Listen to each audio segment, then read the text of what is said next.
Hello विद्यार्थी मित्रों, very good morning. Shri हीरापरा कन्या प्राथमिक विद्यालय कालावड़ धोरण 6 विषय गुजराती, जेमा आपणे चेप्टर नंबर 12 रावणનું મિથ્યાભિમાન, રાવણનું ખોટું અભિમાન એક કથા કાવ્ય સ્વરૂપ જોઈ રહ્યા હતા। તો તેમાં આપણે સમજ્યા કે રાવણે પોતાના ખોટા અભિમાનના લીધે ઘણું બધું સહન કર્યું। રાવણે સીતાના સ્વયંવરની અંદર હાજરી આપી ત્યાર પછી રાવણ પોતાના અને પોતાના બળાઈના ખૂબ જ અભિમાન કરે છે અને જ્યારે ધનુષ ઉપાડવા જાય છે ત્યારે સીતાને ચિંતા થાય છે અને તે મનોમન શિવ પાર્વતીની સ્તુતિ કરે છે અને રામને જાણ થાય છે કે સીતાને મનની અંદર ઘણી ચિંતા છે। ત્યારે રામ જ્યારે ધનુષ્ય તરફ નજર જ ખાલી કરે છે તો ધનુષ્ય એકદમ ભારી થઈ જાય છે અને રાવણ છે તેને ઉચકી શકતો નથી। તે આપણે જોયું। ત્યાર પછી જોયું કે રાવણ છે એ ધનુષ્યની નીચે દબાઈ જાય છે અને કોઈ તેમને ઉઠાવતું પણ નથી અને તેના ભારેખમ શરીરને હિસાબે ત્યારે તે જમીન ઉપર પડે છે ત્યારે એકદમ અવાજ પણ આવે છે અને ઘણી બધી રજ ત્યાંથી ઉડે છે। પડ્યો રાવણ ખૂબ જ बोले छे कि मने कोई અહીંથી उठावो અને जनक राजा ने कहे छे कि जो तू मारा प्राण नहीं बचाव तो तेना भाईओ छे जे कुंभकर्ण अने इंद्रजीत ते मारू मोतनु वेर लेशे। ते पण आपणे जोयुं। त्यार पछी शब्द समजूती जोई अने हवे आवे छे भाषा सज्जतानी अंदर पॉइंट छे वार्ता लेखन, એટલે કે વાર્તાનું લેખન કેવી રીતે કરવું। વિદ્યાર્થી મિત્રો, વાર્તા લેખન એક જાતની કળા છે, તો તેને કેવી રીતે લખવું તે આપણે અહીં સરસ સમજાવવામાં આવ્યું છે। આપણે વાર્તા લેખન આપણા પરીક્ષાની અંદર કરીએ છીએ, તો તે કેવી રીતે કરવું અને કેવી રીતે કઈ કઈ બાબતોનું ધ્યાન રાખવું વાર્તા લખતી વખતે, તો તે આપણને અહીં સરસ રીતે સમજાવ્યું છે।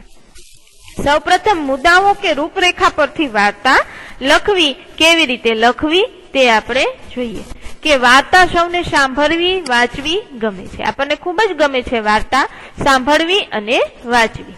વાર્તા રસ માણવાની માણસને ખૂબ જ મજા આવે છે કે વાર્તાની અંદર ને અંદર શું થશે એ જાણવાની ખૂબ જ માણસને મજા આવે છે। ઘણી વાર્તાઓ જીવનબોધ આપતી હોય છે તો ઘણો એવો સચોટ સાર પ્રગટ કરતી હોય છે। ઘણી વાર્તાઓની અંદર એવું હોય છે કે આપણને જીવનમાંથી કંઈક બોધ મળી રહે એવી વાર્તાઓ હોય છે, પરંતુ રસ જમાવે તેવી રીતે વાર્તા કહેવાનું કે લખવાનું બધાને ફાવતું હોતું નથી। તેથી વાર્તા લખવાનો મહાવરો એટલે કે મુખ્ય વાત જરૂરી છે।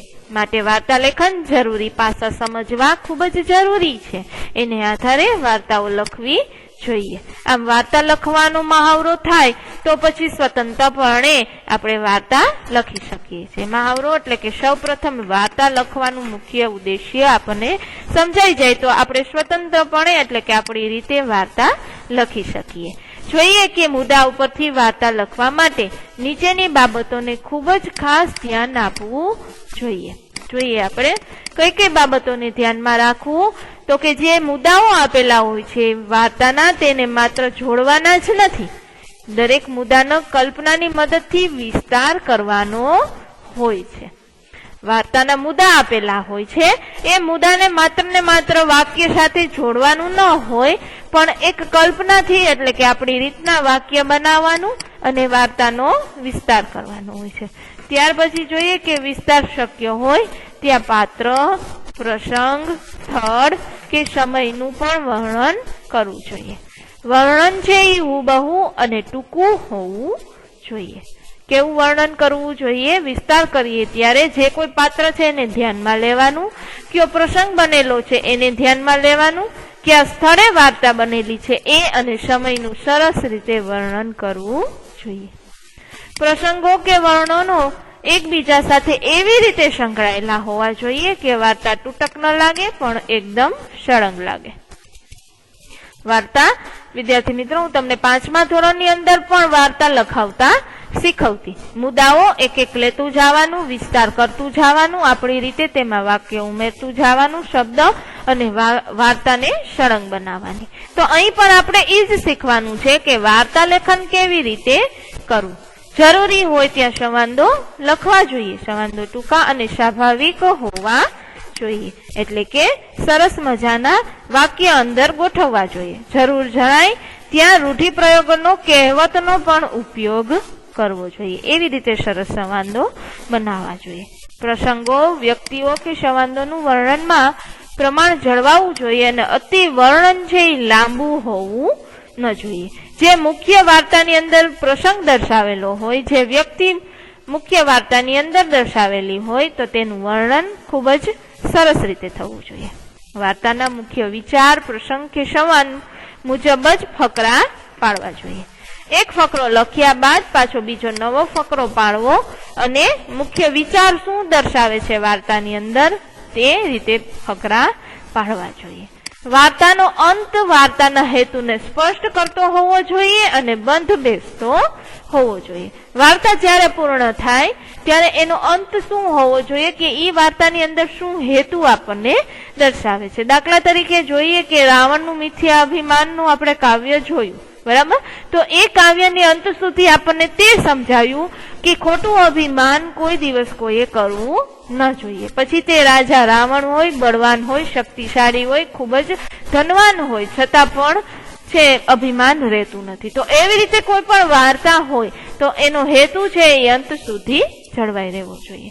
વાર્તાને યોગ્ય શીર્ષક એટલે કે યોગ્ય નામ પણ આપવું જોઈએ અને શીર્ષક વાર્તાના હેતુ પરથી ધ્યાન રાખતી મુખ્ય બાબત ઉપરથી આપવું જોઈએ. શીર્ષક ટૂંકું હોવું જોઈએ, બહુ લાંબુ નામ ન હોવું જોઈએ. તો આ વાર્તાના અમુક એવા મુદ્દા હતા કે જેને આપણે ધ્યાનમાં રાખીએ તો આપણે વાર્તા લખતા શીખી શકીએ. એવી રીતે આપણે વાર્તા લખવી તે આપણને અહીં સરસ સમજાવ્યું છે. વાર્તાનો આરંભ, મધ્ય અને અંત ખૂબ જ વિચારીને લખવો જોઈએ. આરંભ એટલે કે શરૂઆત વાર્તાની ક્યાંથી કરવી, ત્યાર પછી મધ્ય એટલે કે વચ્ચેના ભાગમાં શું લખવું અને ત્યાર પછી અંતમાં શું લખવું એ ખૂબ જ વિચારીને લખવું. સામાન્ય રીતે વાર્તા છે એ ભૂતકાળમાં લખાયેલી હોય છે. એટલે કે વાર્તાની શરૂઆત શું થાય કે ભાઈ એક ખેડૂત હતો, બરાબર? એક ઉદાહરણ આપું છું કે તેની પાસે એક મરઘી હતી. તો હતી એક ભૂતકાળ બની ગયું છે, એટલે કે વાર્તામાં હંમેશા ભૂતકાળના જ શબ્દનો એટલે કે ભૂતકાળમાં જ લખવી જોઈએ વાર્તા. અત્યારે વાસ્તવિક પરિસ્થિતિમાં વાર્તા હોઈ ન શકે. તો આ એક બાબતનું ખૂબ જ ધ્યાન રાખવું જોઈએ અને વાર્તાને અનુરૂપ સરસ મજાના ફકરા પાડી અને વાર્તા લખવી જોઈએ. તો અહીં આપણને ભાષા સજ્જતાની અંદર એક વાર્તા કેવી રીતે લખવી તે આપણને શીખવવામાં આવ્યું છે. તો વિદ્યાર્થી મિત્રો, તમે તમારા ઘરે કોઈ પણ વાર્તાના મુદ્દા લેજો અને તમારી જાતે એ વાર્તા બનાવતા શીખવાનું. આ બધા મુદ્દા છે એ તમારી સામે રાખવાના અને એક એક મુદ્દાનો ઉપયોગ કરતો જવાનો અને વાર્તા બનાવવાની પ્રેક્ટિસ કરવાની. ત્યાર પછી અભ્યાસ છે તે ગુજરાતીની પાકી બુકની અંદર લખશું. ત્યાર પછી આપણને સ્વાધ્યાય આપેલું છે. દરેક પ્રશ્નના એક એક વાક્યની અંદર જવાબ અને સ્વાધ્યાય જે આપણે હમણાં કાવ્ય સમજ્યા તે ઉપરથી જ હોય છે. અને પાત્રો વિશે 2-3 વાક્ય લખવાના. જેમ કે રાવણના પાત્ર વિશે 2-3 વાક્ય તમને કાવ્યની અંદરથી જ મળી જશે. સીતા વિશે કુંભકર્ણ જે રાવણનો ભાઈ તેના વિશે, જનક રાજા, સીતાના પિતા, રામ ભગવાન અને ઇન્દ્રજીત. તો આ પાત્રને ધ્યાનમાં રાખી અને 5-5 અથવા 2-3 વાક્ય લખો. ત્યાર પછી સ્વયંવર વિશે તમને આના પછી કોઈ પણ વધારે માહિતી ખબર હોય તો તે મેળવવાની અને તમારે લખવાની રહેશે. પછી આ કાવ્યનું પ્રસંગ કથાનું વર્ણન છે તમારા શબ્દની અંદર કરવાનું છે.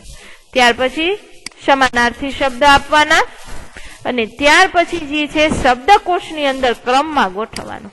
વિદ્યાર્થી મિત્રો, આપણે શબ્દકોશને ક્રમમાં ગોઠવતા પહેલા સેમેસ્ટરની અંદર શીખી ગયા છીએ. સૌ પ્રથમ આવશે અ આ ઈ વાળા શબ્દ અને ત્યાર પછી આવશે ક ખ ગ વાળા શબ્દ. એટલે કે સૌ પ્રથમ આવશે સ્વર અને ત્યાર પછી આવશે વ્યંજન. એટલે અહીં આવશે અભિમાન, ત્યાર પછી શું આવશે તો કે ચાપ, ત્યાર પછી આવશે નિશિચર, ત્યાર પછી આવશે મેરુ અને છેલ્લે આવશે ભૂષણ. તો આવી રીતે શબ્દને શબ્દકોશની અંદર ગોઠવવી. ત્યાર પછી પ્રવૃત્તિ થોડીક આપેલી છે કે ઘમંડ કે મિથ્યા અભિમાનનું પતન થાય છે એ વિશેની કોઈ વાર્તા કોઈક પાસેથી મેળવી અને તમારે લખવાની રહેશે. અને શિક્ષક પાસેથી અસ્ત્ર અને શસ્ત્રની માહિતી મેળવવાની. કોઈ પણ પૌરાણિક પ્રસંગ કથાઓ મેળવો, વાંચો અને લખો અથવા રજૂ કરો. અને રામાયણમાં આવતા પાત્રની તમારે તમારી બુકની અંદર યાદી તૈયાર કરવાની રહેશે. તો અહીં આપણો આ રાવણનું મિથ્યાભિમાન કાવ્ય પૂર્ણ કરીએ. Thank you.